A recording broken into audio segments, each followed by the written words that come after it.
Et si vous nous rejoignez sur France Info, sachez que on parle cet après-midi notamment de la mobilisation des Gilets jaunes J-1 avant l'acte 5 à Paris, en région aussi. Sur ce plateau pour en parler avec nous, Denis Jacob, vous êtes secrétaire général du syndicat Alternative Police CFDT, bonjour. Bonjour. Et bienvenue. Et puis Thierry-Paul Valette, vous êtes, bonjour, coordinateur des Gilets jaunes à Paris. On va discuter ensemble de ce mouvement. Daïk Audouy, notre journaliste politique, est aussi avec nous sur ce plateau. Avant de discuter, Denis Jacob, on parle encore une fois de l'aspect sécuritaire quant à la journée de demain. 8000 policiers et gendarmes mobilisés encore une fois à Paris. Est-ce qu'il y a un risque d'un samedi noir comme on a vécu il y a 2 semaines, ou un peu moins quand même, parce qu'on a vu que la semaine dernière ça avait été différent? Il y avait de la casse, mais peut-être moins de celle de violence comme on a pu voir le 1er décembre. Oui, alors déjà rappeler que mes collègues font un travail formidable, remarquable. Ce qui s'est passé samedi dernier est à souligner, avec une attitude exemplaire de leur part, comme d'habitude, même si c'est toujours compliqué de travailler dans la complexité d'une manifestation non déclarée et donc par définition quand même illégale. Donc elle n'est pas interdite, mais n'est pas non plus légale, et dire aussi que la grande majorité des Gilets jaunes manifestent pacifiquement, il faut le rappeler également, à travers la France. Ce qui pose problème, pardon, c'est plutôt ce qui suit après la manifestation des Gilets jaunes, les casseurs. Oui, enfin, il y a la particularité de Paris qui ne correspond pas au niveau national à ce qui se passe.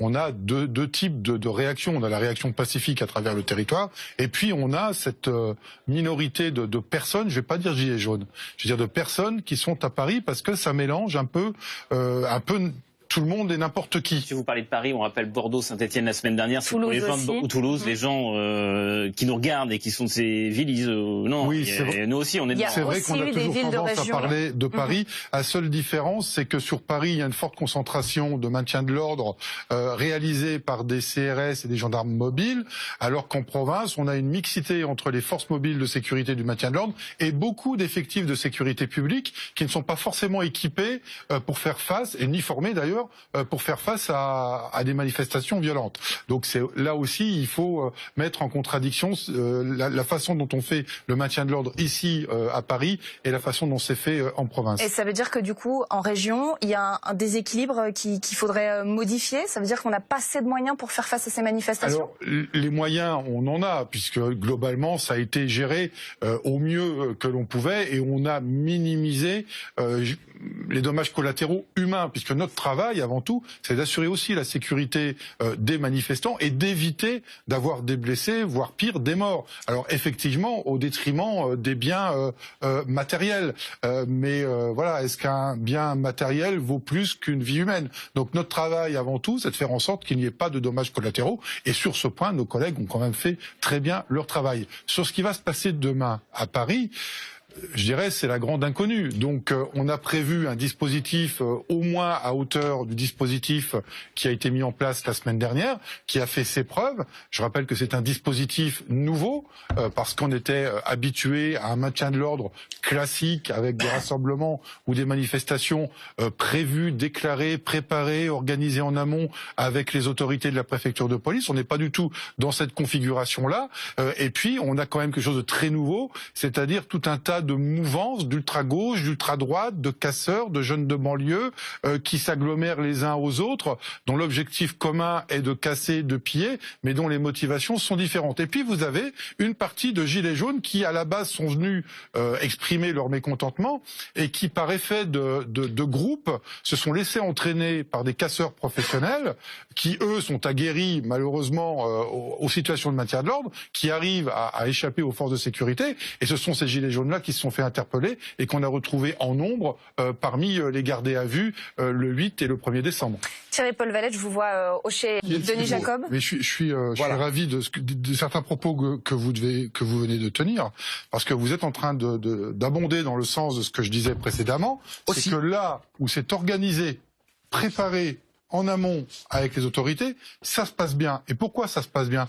Parce que nous, policiers, quand il y a une manifestation, on va pas sur la manifestation pour matraquer les manifestants.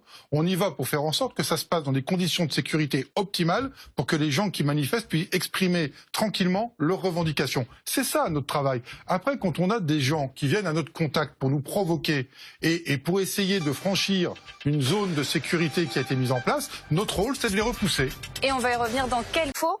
Denis Jacob, dans quel état d'esprit sont aujourd'hui les forces de l'ordre, en sachant qu'on en est à un mois de mobilisation des Gilets jaunes, on se prépare un 5e week-end, et à Strasbourg, on a connu un attentat, une attaque meurtrière mardi soir. Tout à fait. Alors, je rappelle, je l'ai dit tout à l'heure, mes collègues, c'est l'intérêt supérieur de l'État qui passe avant. Ils sont employés par l'État, ce sont des professionnels de la sécurité, et le travail, ils le font, et ils le feront jusqu'au bout, et le temps qu'il faudra. Mais ils sont aussi fatigués, harassés, lassés, et aussi déçus.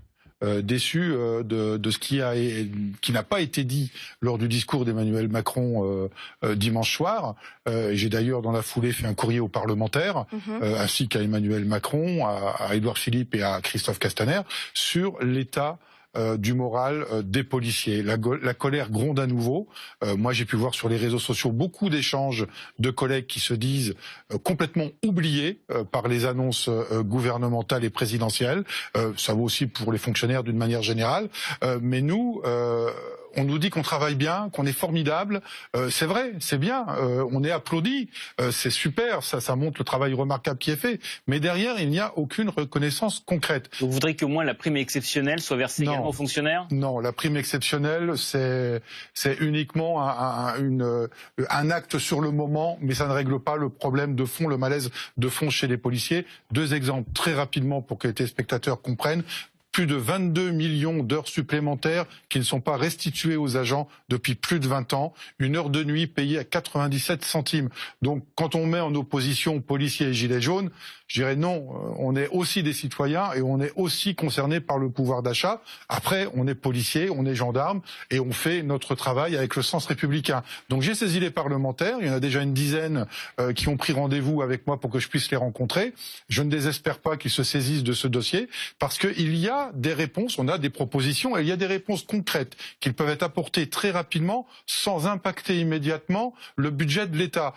Par exemple, les conditions de travail sur l'état des commissariats. On a eu une enquête sénatoriale en 2018 qui fait un bilan alarmiste. Qu'est-ce qu'on attend pour faire un audit des commissariats pour savoir qu'est-ce qui doit être rénové, amélioré déterminons le coût et puis de ce coût élaborons un plan pluriannuel. Ça avait été annoncé au moment de la police de... Excusez-moi, Lucie, ça avait été annoncé, c'est des mesures pour aider à cela lors des annonces de la police de proximité. On a dit qu'on vous donnerait des tablettes aussi pour mieux travailler, que quand même il y aurait des rénovations immobilières. Non, mais bien sûr. Ça n'a pas été suivi des faits ? Non, alors voilà, il y a des choses qui sont faites. Faut pas le nier. Mais c'est pas suffisant. Mais c'est pas suffisant parce que quand on vous dit qu'il y a 196 millions d'euros pour l'immobilier, ça représente à peine 4 ou 5 commissariats à construire. Parce qu'on a un nombre considérable de commissariats à réhabiliter, voire à reconstruire entièrement. Je vous prendrai qu'un exemple. Commissariat de Coulommiers. Enfin, c'est dans un état mais pitoyable. Vous aviez la brigade canine de Paris, dans laquelle... On est en Seine-et-Marne, hein. Coulommiers en Seine-et-Marne. La brigade canine de Paris, elle est logée dans des bâtiments qui n'ont pas été rénovés depuis les années 50. Et on a des polices étrangères qui viennent se former et visiter ce genre d'endroit. Et quand ils voient nos collègues, ils disent « Ah ben, vous avez un endroit pour faire vos entraînements ». Et les collègues disent « Non, mais c'est pas un endroit pour faire les entraînements. C'est là qu'on vit quotidiennement dans notre travail. » Alors, moi j'ai envie de vous demander, on a bien compris vos revendications, les choses qui ne vont pas pour les policiers. J'ai envie qu'on revienne sur cet état de fatigue dont vous nous parliez, la forte mobilisation des policiers et des gendarmes, notamment du fait de la mobilisation des Gilets jaunes. Comment est-ce que les policiers s'organisent pour tourner et pouvoir répondre à cette demande de sécurité qui est massive dans toute la France? Mais là, on est à flux tendu. C'est-à-dire qu'on va de report en annulation de repos régulièrement. Le week-end dernier, c'était 100% de présents des effectifs de la capitale. Et donc, le turnover, il n'y en a pas, ou peu en tous les cas. Alors, bien évidemment, il y a un système de rotation sur des plages horaires. Ceux qui travaillent le matin, elles ne sont pas là l'après-midi pour les effectifs de sécurité publique, mais les CRS, quand ils sont présents à la début de vacation, début de prise de service, c'est-à-dire ça peut être très bien une mise en place à 6 heures du matin pour commencer à sécuriser une manifestation comme celle des Gilets jaunes à partir de 8 heures, et ils restent jusqu'à temps qu'il n'y a plus de soucis. Donc ils peuvent faire 12 heures, 16 heures, 20 heures, et voilà. Alors on va nous dire, ben oui, mais ils sont prévus pour ça, ils touchent une indemnité journalière d'absence temporaire pour les déplacements qu'ils font à travers la France. Oui, d'accord, mais on n'est aussi que des hommes et des femmes, et qu'on a de toute façon besoin d'un temps de repos. Alors les collègues dont vous parlez, ils seront mobilisés